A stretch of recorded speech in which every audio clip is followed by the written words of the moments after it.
है guys, welcome back to my YouTube channel. और आज की वीडियो में हम बात करने वाले हैं क्लास 9 चैप्टर नंबर 2 चल रहा है हमारा बायोलॉजी का, जिसके अंदर आज जो है वो सेकंड वीडियो बायोलॉजी की है। और बायोलॉजी की पिछली वीडियो जो हमने चैप्टर 2 पे बनाई थी उसमें बायोलॉजिकल मेथड के बारे में डिस्कस किया था। उसके अलावा observation, hypothesis, reasoning, experiment, result, conclusion, theory and law और प्रिंसिपल, इन सब के जो है वो नाम पढ़े थे जस्ट जैसे अभी मैंने पढ़ लिए।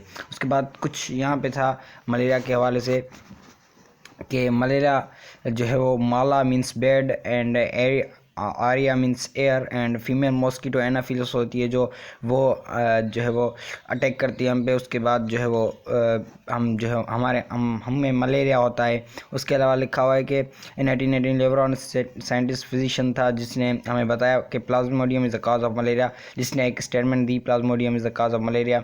अब जो है वो चीज़ समझने वाली ये है, मैं रिवीन करता चलूँगा कि जो है वो इस चैप्टर के अंदर किसी भी बायोलॉजिकल प्रॉब्लम को सॉल्व करने का एक मेथड बताया जाता है, एक तरीका बताया जाता है।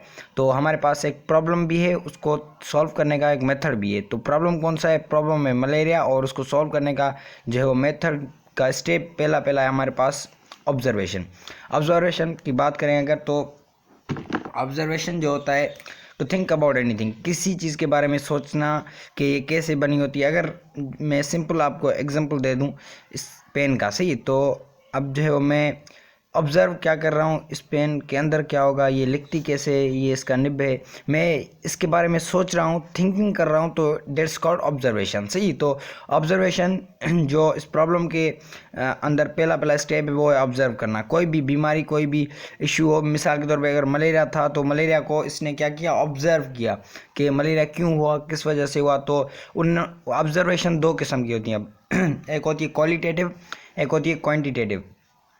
इसने जो है वो क्या किया, इसने क्वालिटेटिव भी की, क्वांटिटेटिव भी की, बल्कि इसने क्वांटिटेटिव की बट उसमें क्वालिटेटिव भी आ जाता है। अगर उसने क्या किया, एक माइक्रोस्कोप उठाई, microscope is a qualitative microscope, microscope की मदद से इसने जो है वो क्वांटिटेटिव ऑब्जर्वेशन की।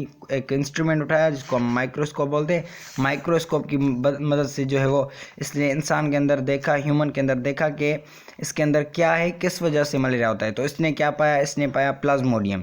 प्लाज्मोडियम एक जो है वो यू कैन से पैरासाइट है, सही है। तो इसने क्वांटिटेटिव ऑब्जर्वेशन की। अब मैंने थोड़ी देर पहले एक बात की थी कि जो है वो जब लेब्रॉन साइंटिस्ट ने ऑब्जर्वेशन की तो क्वांटिटेटिव के साथ क्वालिटेटिव भी की थी। अब इसका क्या मतलब हुआ? इसका मतलब ये हुआ कि ये जब क्वांटिटेटिव ऑब्जर्वेशन करेगा तो इट्स सिंपल थिंग कि उसमें सेंसेस भी यूज़ होंगे। क्वालिटेटिव में क्या होते हैं, सेंसेस यूज़ होते हैं, और क्वांटिटेटिव में क्या होते हैं, इंस्ट्रूमेंट यूज़ होते हैं। तो जब कोई इंस्ट्रूमेंट हम यूज़ करेंगे तो ऑफकोर्स हम जो है वो अपने सेंसेस का भी यूज़ करेंगे, तो मीन्स दोनों किस्म की ऑब्जर्वेशन होगी।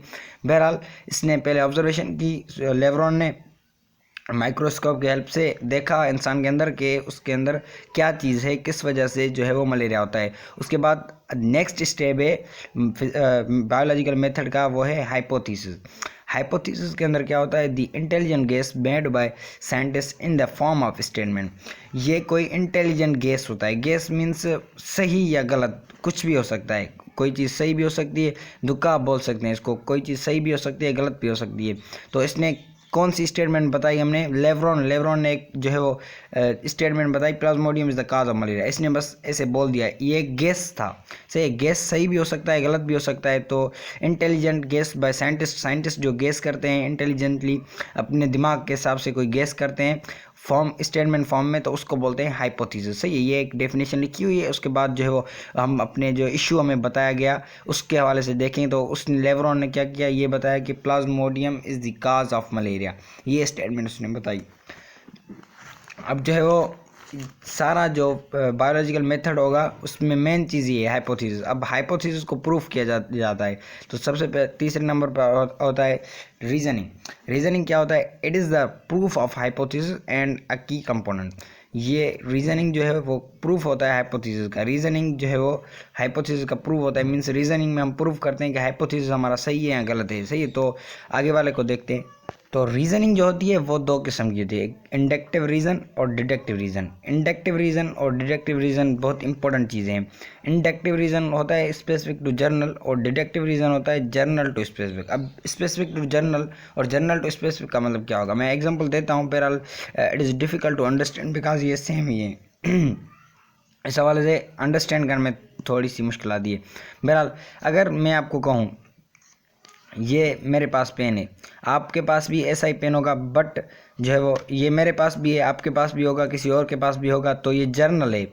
से जर्नल टू स्पेसिफिक इसको बोलते हैं कि एक चीज़ आपने देखी कि आपके पास भी है, उसके पास भी है, उसके पास मीन्स जर्नल है। और मैं अपनी पेन दिखा रहा हूँ तो ये स्पेसिफिक मेरी पेन हो गई, बाकी जो पेन थी जर्नल टू स्पेसिफिक इसको बोलेंगे।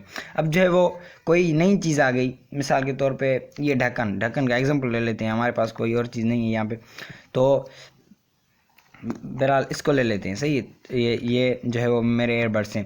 अगर मैं कहूँ कि पूरी दुनिया में इस जैसे मैं आपको ये पहली बार दिखाऊं कि कब कहीं भी पहले आपने ये नहीं देखे, पहली बार मैं आपको दिखाऊं तो ये स्पेसिफिक हो गए। सही है, इससे पहले आपने ये चीज़ कहीं नहीं देखी हो तो ये स्पेसिफिक टू जर्नल इसको बोलते हैं। स्पेसिफिक मेरी चीज़ हो गई ये, उसके बाद जो है वो आगे कहीं पे भी आप देखें तो वो जर्नल हो जाएगी। सही है, बहरहाल जो समझने वाली चीज़ है वो डेफिनेशन है इसकी। अदरवाइज इसके जो एग्जांपल हैं बुक के अंदर भी हैं, but it is difficult to understand the examples of this thing, so you must have to understand the definition of this, that inductive means specific to general and deductive means general to specific.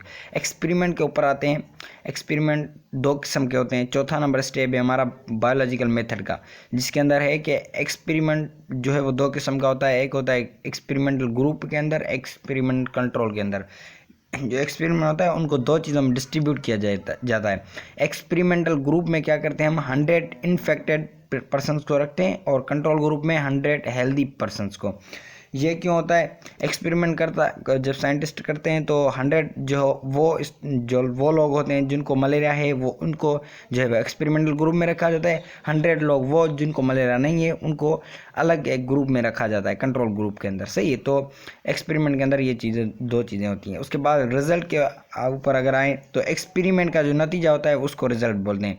तो इसकी जो simple definition बनेगी, क्योंकि मैंने पहले भी बात की कि सारी चीज़ें हम हाइपोथेसिस पे करते हैं, तो यहाँ पर डेफिनेशन क्या बनी है, वेरिफिकेशन ऑफ हाइपोथेसिस। ये भी वेरिफिकेशन है, एक्सपेरिमेंट भी हम क्यों करते हैं, क्योंकि हमें जो है वो अपनी हाइपोथेसिस को प्रूव करवाना है, इसलिए हमने एक्सपेरिमेंट भी किया, उसकी रिजल्ट को भी हम बोलेंगे वेरिफिकेशन ऑफ हाइपोथेसिस। सही, उसके बाद थ्योरी है, बल्कि मैंने यहाँ पर 5 के बाद 7 नंबर दे दिया है, तो 5 के बाद हमें 6 पर डिस्कस करना है। सही, तो कॉन्क्लूजन क्या होता है, यहाँ पर जो इसकी डेफिनेशन है, सबसे पहले आप देख रहे हो एनालाइजिंग द रिजल्ट्स, तो ये रिजल्ट्स को एनालाइजिंग करता है कॉन्क्लूजन। बट कॉन्क्लूजन में एक और चीज़ होती है, we do experiment again and again experiment again and again. Experiment हम जो है वो अगेन एंड अगेन करते हैं, 6-7 दफ़ा एक्सपेरिमेंट करें, एनालाइज करें उस जो है वो एक्सपेरिमेंट को, उस रिज़ल्ट को, तो उसको बोलते हैं कॉन्क्लूजन। सही है, तो कॉन्क्लूजन के अंदर क्या होता है, एक्सपेरिमेंट को 6 से 7 बार किया जाता है कि उसमें कोई गलती ना हो। नेक्स्ट है हमारे पास 7 नंबर, बल्कि यहाँ पर 8 नंबर देना, 7 नंबर यहाँ पर है वेल टेस्टेड है हाई थ्योरी के बारे में लिखा हुआ है कि well tested in highly reliable scientific explanation. इसका मतलब ये हुआ कि थ्योरी जो होती है well tested in highly reliable, बहुत ज़्यादा भरोसेमंद होती है। जो क्या थ्योरी जो है वो इन 6 मरहलों से गुजर कर आती है, मीन्स कॉन्क्लूजन 6-7 दफ़ा एक्सपेरिमेंट को, तो ये थ्योरी जो होती है वेल टेस्टेड होती है और हाईली रिलायबल होती है। जो थ्योरी होती है, काफ़ी दफ़ा थ्योरी गलत भी हो जाती है, but well tested and highly reliable. सही, थ्योरी को अगर हम लॉ से कंपेयर करेंगे तो फिर आपको थ्योरी का अच्छे से समझ आ जाएगा। तो 8वां नंबर लास्ट जो है बायोलॉजिकल मेथड का जो स्टेप है वो है लॉ और प्रिंसिपल। लॉ और प्रिंसिपल का मतलब क्या होगा, constant fact of nature and such fact which can be represent thought the mathematically, that's called law. Law उसको भी बोलते हैं जिसको हम मैथ में लिख सकें। सही, मैथ में लिख सकें उसको, जैसे कि इज इक्वल टू MC², ये एक मैथमेटिकल जो है वो फॉर्म है। सही है, ऐसे ही बहुत सी चीज़ें होती हैं तो जिनको हम मैथमेटिकली लिख सकें, और लॉ जो होता है वो कभी गलत नहीं हो सकता, सही है। बाकी थ्योरी गलत हो सकती है, मिसाल के तौर पे बिग बैंग थ्योरी है, अब ये इन फ्यूचर इसका जो है वो हो सकता है ये गलत हो जाए बिग बैंग थ्योरी। ऐसे ही बहुत सी थ्योरीज हैं जो गलत हो, जैसे थ्योरी ऑफ इवोल्यूशन, इवोल्यूशन वाली थ्योरी इवोल्यूशन, ये थ्योरीज इन फ्यूचर गलत भी हो सकती हैं, सही, बट ये well tested and highly reliable होती हैं। इनके ऊपर हम कुछ हद तक भरोसा कर सकते हैं। बाकी लॉ जो होता है वो कांस्टेंट फैक्ट होता है जो कभी भी बदलता नहीं है या बदल नहीं सकता। थ्योरी और लॉ में ये फ़र्क है, थ्योरी को हम ऐसे एक्सप्लेन करेंगे, लॉ को इस तरीके से एक्सप्लेन किया जाएगा। आप लॉ के बारे में मज़ीद भी कुछ लिख सकते हैं। बाकी मिलाएं किसी नेक्स्ट वीडियो में। बाकी लास्ट टॉपिक बचा है हमारा biological, solving a biological problem का, सही, बायोलॉजिकल मेथड के ऊपर ही पूरी जो है वो चैप्टर है पूरा, और इतना सिंपल चैप्टर है बिल्कुल ही। अगर आपको कोई क्वेश्चन हो तो you can kindly contact us on this number and see you in the next video. तब तक के लिए अपना ख्याल रखा and don't forget to like and subscribe the channel.